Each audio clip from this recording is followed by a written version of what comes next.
Lose weight. Do I need to lose weight? I mean, I know chairs I need to lose is weight. not to view it as a backrest. It's really a butt rest. So like Yeah.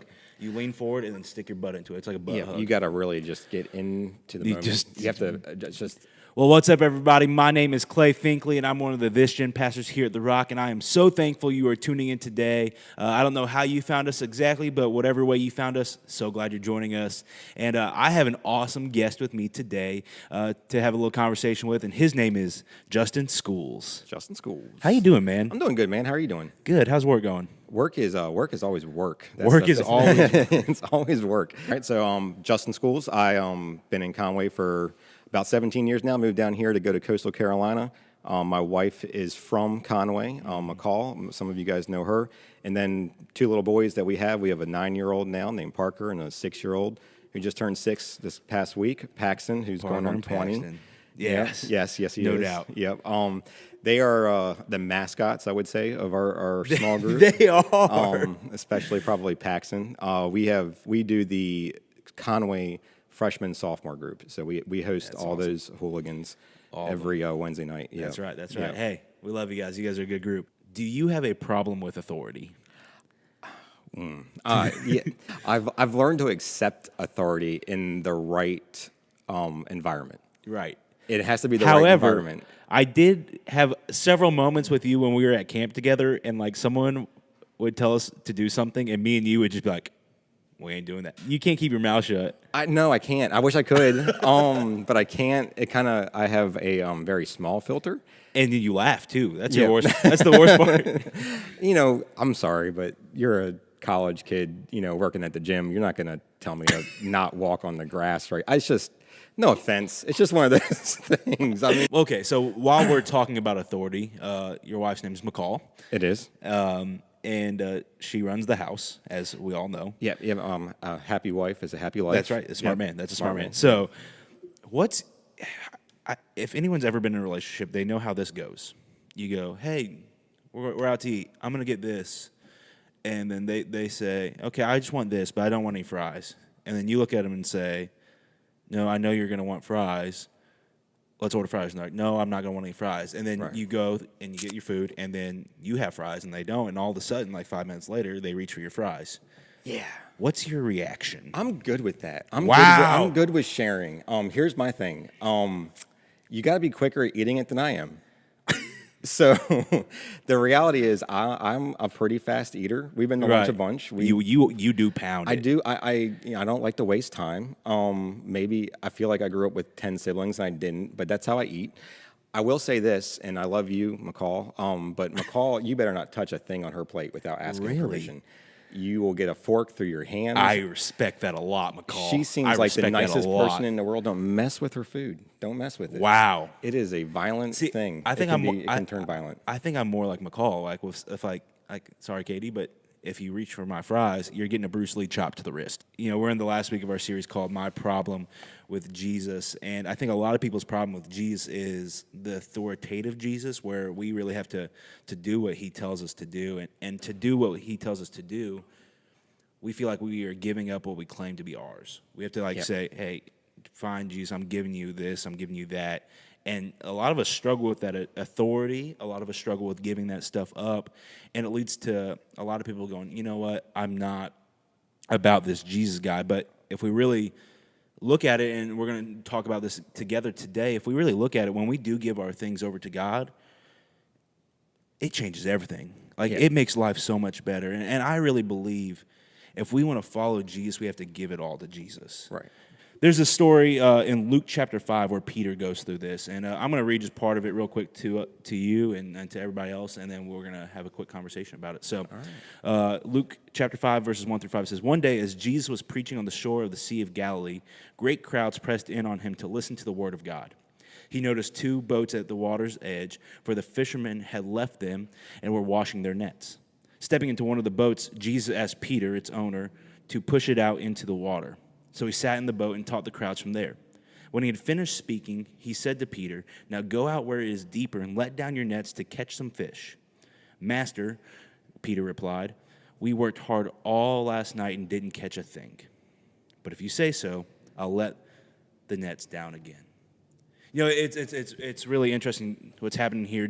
Peter has been fishing all day, catches nothing. He's cleaning his nets. He's basically wrapped up, right? Like he's done with the day. And Jesus goes, "Hey, why don't you go start all over again? Why don't you just go do it one more time?" Why do you think Jesus asked Peter to go do this thing? I think a little bit for me, there's a lot more context and backstory to this that it's even more so. Jesus was a carpenter, right? Right. So I'm not a mechanic, but if I went to the car shop and told the mechanic, "Hey, Yeah. I know you think you didn't get it right, but go back in there and do it Go again. check again. Yep, and do it this. Right. Because I know what the problem is. Oh, do this." man.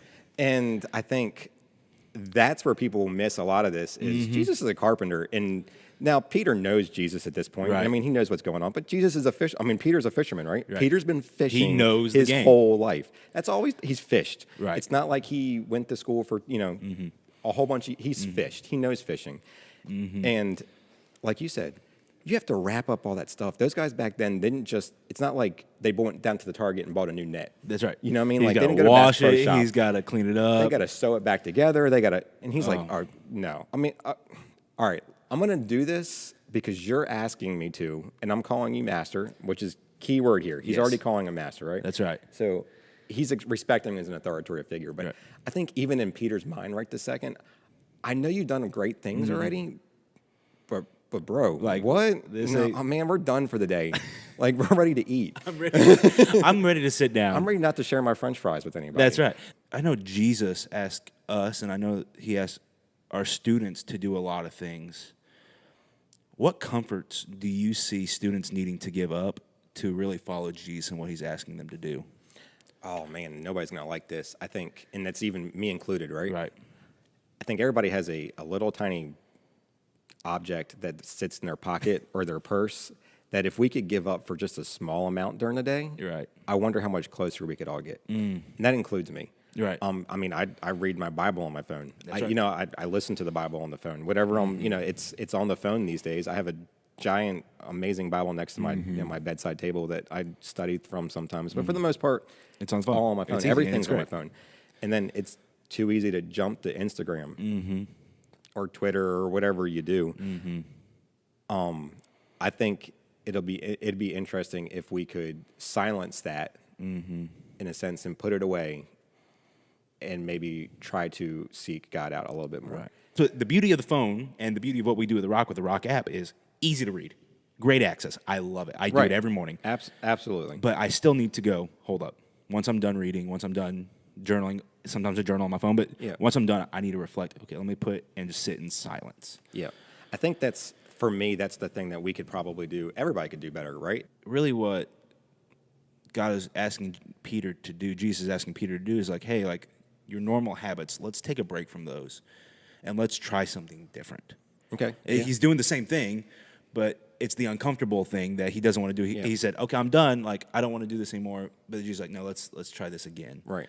And I think that same thing. So like we said, it might be phone. It might be who you hang out with. It might be what you do after practice. It might, there's 1,000 different things there. Can you break your routine? Yes, to hear God in a different way. Oh, man. Yeah. Can you break your routine? Because sometimes you're so in a routine that you're just zoned. Yes. And you're tunnel visioned in a sense, and you're boxing everything out, and you just can't hear or see anything else besides what in your routine is going on next. And now Jesus is about to break that routine. Right. Wow, that's huge. And that's where Luke 5:6 comes in after Peter said, okay, as soon as that happened, they let their nets down, and all of a sudden, the nets were filled with fish. They were overflowing with fish. They had to call other boats in. And they're still sinking the and boats. they're sinking the boats. Right, they're sinking the it's boats. crazy, right? It's this wild moment. And like when we see stuff like that, it seems like a no-brainer to give up our comfort to follow Jesus because like he goes and does something amazing with it. But we still don't want to do it. And I think the reason we don't want to do it is because we don't want to give up control. Oh yeah, that's true. It's hard. It's hard to give up control to put somebody else. There's a lot of people who, some of you who drive and have your license, probably prefer that you be in the car driving than your friend be in the car driving because you trust yourself more than you trust them. That's right. And you both have the same driver's license. You've been driving the same amount of time, but you Yep. trust yourself more than you trust them. And I think that's a lot of it. You have to, to say no to Jesus so often, or to ignore what he's asking you to do, adds weight and stress into your life. And then the moment you accept what he's asking you to do, that stress and weight can be removed. Wow. And what can then happen is you can catch as much fish as you can sink a boat, and multiple boats. Wow. But you have to be able to let go. And it's very, very, very hard to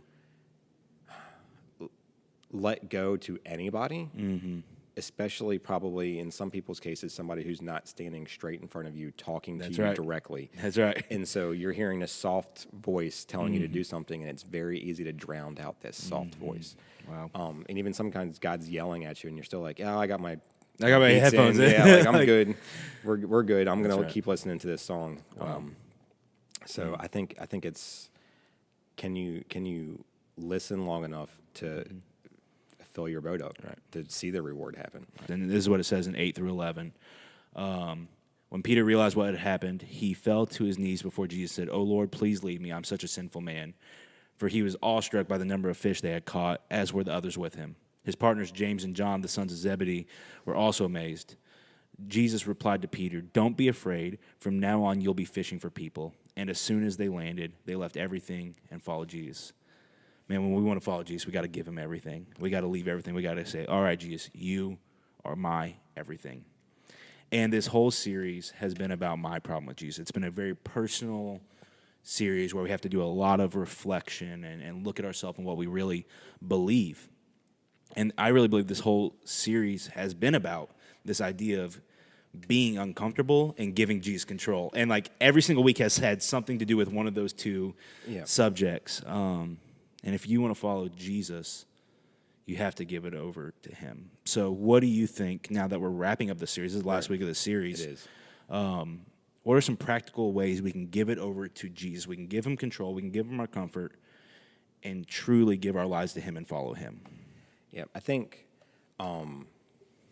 it goes back to, you have to follow, you have to listen. Wow, yeah. I think you also have to serve. I think serving is a great way to start listening to Jesus and figuring out how to start giving to others. And I think a lot of it is, it's a good step. And I think if we can start quieting ourselves a little bit, getting in our Bible time, that's God's word, listening to it. It's a living word for a reason, because you can read the same verse today and then next month read the same verse and it means something completely different to you, because you're in a different spot in life. That's right.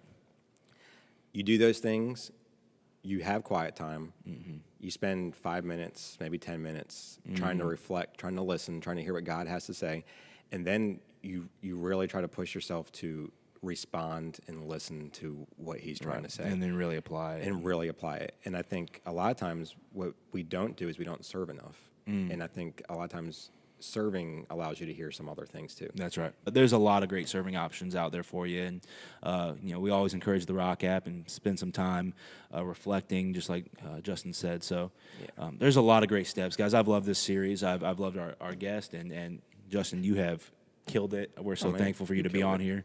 And we'll be can't be wait to watch this and have everyone else join in on it. We will see you guys another time. Later.